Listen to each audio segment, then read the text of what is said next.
নমস্কার। আজকে কিছু রাজযোগ নিয়ে আলোচনা করব। আমি আপনাদের সবসময় প্রোগ্রাম, যে আমার নিয়মিত ভিউয়ার্স তারা জানেন যে আমি এমন কিছু প্রোগ্রাম আপনাদের প্রেজেন্টেশন দিই যারা অনেকেই আমার প্রোগ্রাম নিয়ে ইন্টারেস্টেড হন, যে অ্যাকচুয়ালিটা সত্যি কিছু আছে।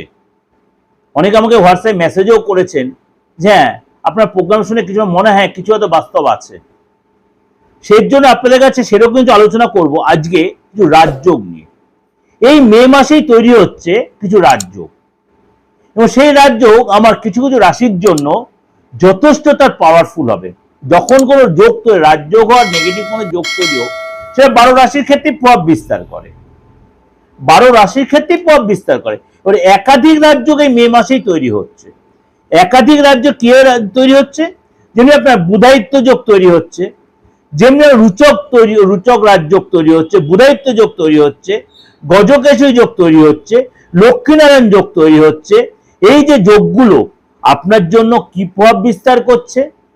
এতগুলো যে রাজযোগ, শক্তিশালী রাজযোগ, প্রত্যেকটা শক্তিশালী। কবে কবে কি রাজযোগ তৈরি হচ্ছে চলুন তো একটু আলোচনা করে নিই। প্রথমেই বলি, 12 রাশির জন্য যে এই যে আর্থিক স্থিতি ভালো হবে, কেরিয়ারের ক্ষেত্রে ভালো হবে। আপনার মনে করুন মানে এই যে মালব্য যোগ, ভদ্র যোগ, লক্ষ্মীনারায়ণ যোগ, এই যে যোগগুলো প্রত্যেকটা রাশির ক্ষেত্রে কিন্তু তার প্রভাব বিস্তার করবে। তা কোন সময় কোন যোগটা তৈরি হচ্ছে একটু চলুন তাহলে আলোচনা করি। প্রথমে বলি 11ই মে। 11ই মে মেষের রাশিতে প্রবেশ করবে আপনার হচ্ছে মঙ্গল, যেটা অলরেডি আপনাদের প্রোগ্রাম দিয়েছি। মঙ্গল যখন তার নিজ রাশিতে প্রবেশ করবে তখন সে রুচক রাজযোগ তৈরি হবে। 11ই মে মঙ্গল যখন নিজ রাশি মেষ রাশিতে প্রবেশ করে তখন রুচক রাজযোগ তৈরি হবে। সূর্য আর বুধ যখন জুতি তৈরি করে আপনার এই মেষ রাশিতে জুতি তৈরি করেছে, তখন বুধায়িত্ব রাজযোগ তৈরি হচ্ছে। সূর্য আর বুধ একই সাথে পাওয়ারফুল বুধায়িত্ব যোগ তৈরি হচ্ছে। চন্দ্র গুরু একসাথে যখন জুতি তৈরি করছে, চন্দ্র যখন মিথুন রাশি থেকে গুরুর সাথে যখন জুতি তৈরি, তখন আপনার গজকেশরী রাজযোগ তৈরি হচ্ছে। 14ই মে মালব্য রাজ্যের প্রভাব কিন্তু থাকবে 14 মে পর্যন্ত। তো এখন তো শুক্র রয়েছে আপনার বৃষ রাশিতে, মালব্য রাজযোগ তৈরি করে। 14 মে পর্যন্ত শুক্র এই বৃষ রাশিতে মালব্য রাজযোগ তৈরি করবে, এটা আমি আলোচনা করেছি অলরেডি। 29 মে বুধ তার নিজ রাশি বা আপনার মিথুন রাশিতে প্রবেশ করবে। মিথুন রাশি যখন প্রবেশ করবে 29 মে বুধ মিথুন রাশি প্রবেশ করবে, তখন ভদ্র রাজযোগ তৈরি হবে। 29 মে বুধ যখন তার নিজ রাশি মিথুন রাশিতে প্রবেশ করবে তখন সেটা ভদ্র রাজযোগ তৈরি হবে। এই দিন বুধ আর শুক্র দুজনে জুতি তৈরি করে লক্ষ্মীনারায়ণ রাজযোগ তৈরি হবে।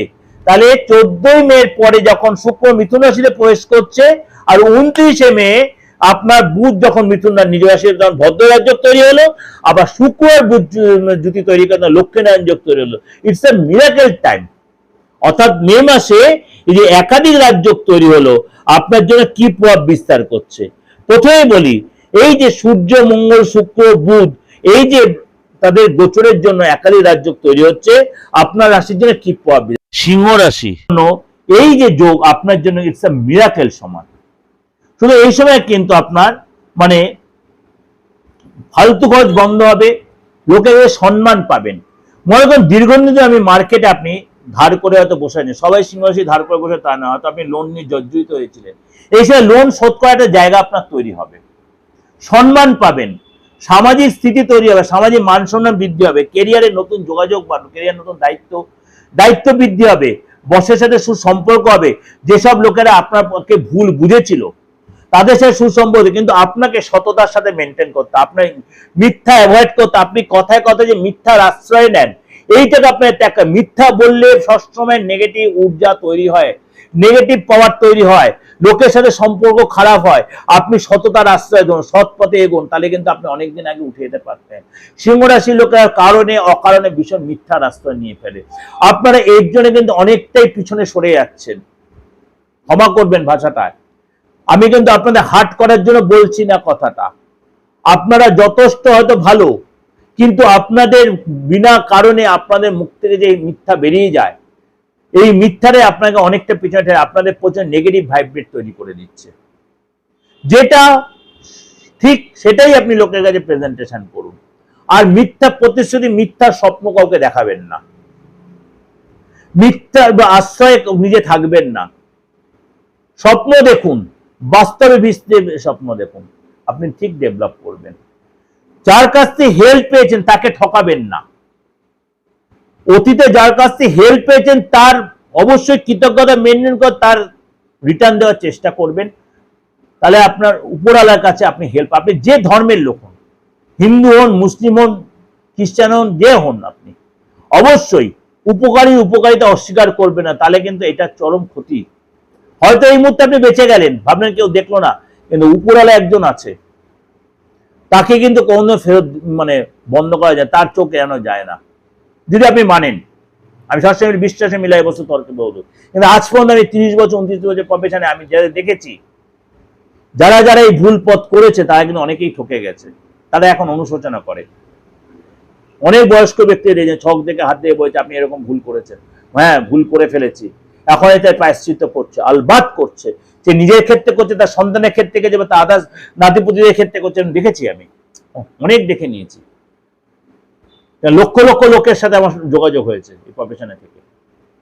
সুতরাং আপনারা এই জায়গায় সতর্ক থাকবেন, আপনার নেটওয়ার্ক অনেক বাড়বে, আপনি বাইরে যাওয়ার সুযোগ আসবে, বাইরে গিয়ে কোনো কাজে যায় আপনার ইনকাম হবে, বড় করে ইনভেস্ট দ্বারা আপনার লাভ হবে, বড় কোনো প্ল্যান দীর্ঘদিন যে প্ল্যানতে সাকসেস হবে, আর্থিক ডেভেলপ হবে, আর্থিক লাভ হবে, বিশেষ কোনো ব্যক্তি তার হেল্প পাবেন, বিশেষ কোনো ব্যক্তি উপযোজক আপনাকে হেল্প করে সাপোর্ট দেন, নতুন সুযোগ আসতে পারে। এই যে আলোচনাটা করলাম, এবার আমি অন্য কোনো ট্রানজিট যখন দেব, ভালো করে শুনে নেবেন কথাটা, কারণ এখানে 12 রাশির ক্ষেত্রে প্রত্যেক ক্ষেত্রে ভালোটাই আমি বললাম।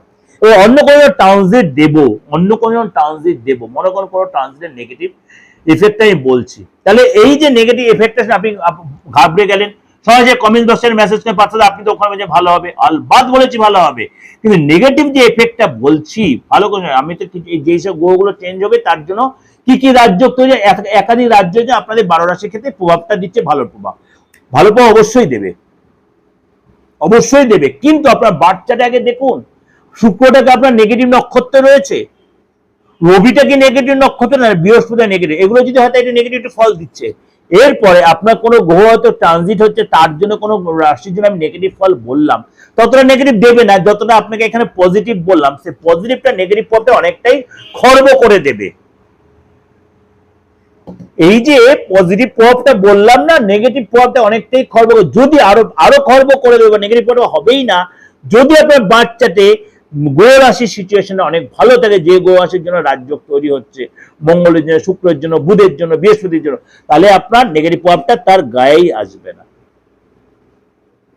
বলতে পারলাম কি মজার জিনিস না অ্যাস্ট্রোলজি, অনেকটা আমাদের ছোটবেলায় বীজগণিতের মতো, পুরো আপনার যত ফর্মুলা মুখস্থ, যত অ্যাপ্লাই করবেন, যত আপনি আপনার মুখস্থ আপনার, এটা পুরো সেই বীজগণিতের ফর্মুলার মতো, একদিকে যদি খারাপ হয় আরেক দিকে ভালো দিয়ে মেকআপ দিয়ে দিচ্ছে।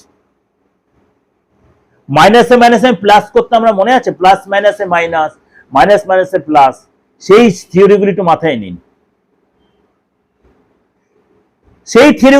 নিন, আপনার উত্তর আপনার কাছেই পেয়ে যাবেন।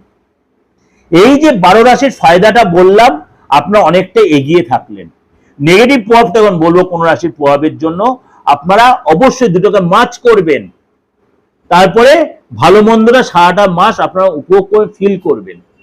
যদি দেখছেন আমি ভালো প্রভাবটা বেশি, নেগেটিভ প্রভাবটা বেশি দিচ্ছে, দেরি না করে কারোর সাথে কনসাল্ট করুন, প্রতিকার নিন, আপনিও তার ভালো রেজাল্টটা পাবেন। It's my challenge.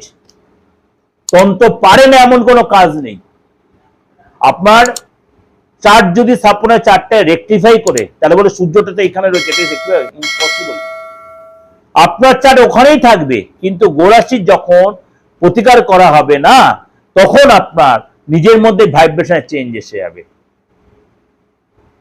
তন্ত্রমতেই কোন, জ্যোতিষ মতে যেভাবে যেটা করো, দিস ইজ অ্যাস্ট্রোলজি।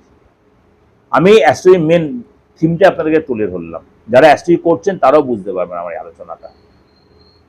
সুতরাং ভালো আর মন্দ মিশিয়েই তো দুনিয়াটা, যেখানেই মন্দ আছে সেখানেই ভালো আছে, তাহলে ধ্বংস হয়ে তো আমাদের। এই বিশ্ব সংসার ধ্বংস হয়ে তো খারাপ মন্দ মিশে ভালো মন্দ মিশিয়েই কিন্তু বিশ্ব সংসার। আপনার সেটা মানতে হবে, আপনি মানুন আর নাই মানুন, সব নিয়েই সংসার। যেমনি ভালোটা বললাম, খারাপটা আপনাকে শুনতে হবে, শুনে তারপর আপনি ট্যালি করবে, মার্চ করবেন, অনেকটা আপনাদের ক্লিয়ার হয়। ভালো থাকবেন। যোগাযোগ করতে হলে যে কোনো প্রতিকারের জন্য অবশ্যই মৃত্যুর ব্যাপারটা আমি মানতে পারি না বা করতে পারি না, মৃত ব্যক্তিকে ফিরিয়ে আনার ক্ষমতা আমার নেই, সেই তান্ত্রিক আমি হইনি বা সেই জিনিসটা শিখতে পারিনি। আর মৃত্যুতুল্য পরিস্থিতিতে যারা রয়েছেন তাদেরকে আমি ফেরাতে পারি না। এছাড়া মোটামুটি তন্ত্রমতে আপনার বাস্তুর উইদাউট ডিমোলাইজড আমি রেকমেন্ড করেছি, চাকরির জায়গায় ফ্রি দিয়েছি, দীর্ঘদিন ধরে আমি সাসপেন্ডে করেছি, আইনের ঝামেলার জর্জ। হ্যাঁ, তাহলে কি আপনি আজকে হয়েছে কালকে হতে? Impossible matter. অনেকের সঙ্গে সঙ্গে হয়েছে, সবার তাই হবে তা নয়। কারণ 29-30 বছরে আমি লক্ষ লক্ষ লোক দেখেছি, লক্ষ লোকের আমি প্রতিকার দিয়েছি, আপনাদের সেই ভালোবাসা সেই আশীর্বাদ পেয়েছি।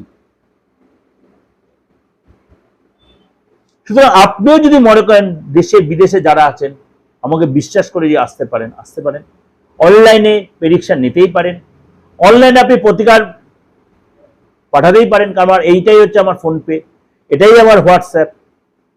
আপনি এই অ্যাকাউন্টে, আমি যেটা সবাইকে বলি, সোশ্যাল মিডিয়াতেই বলে দিলাম, দেশে বিদেশে প্রত্যেকে কিন্তু সেই সুযোগটা কাজে লাগাতে পারে। ভালো থাকবেন, নমস্কার।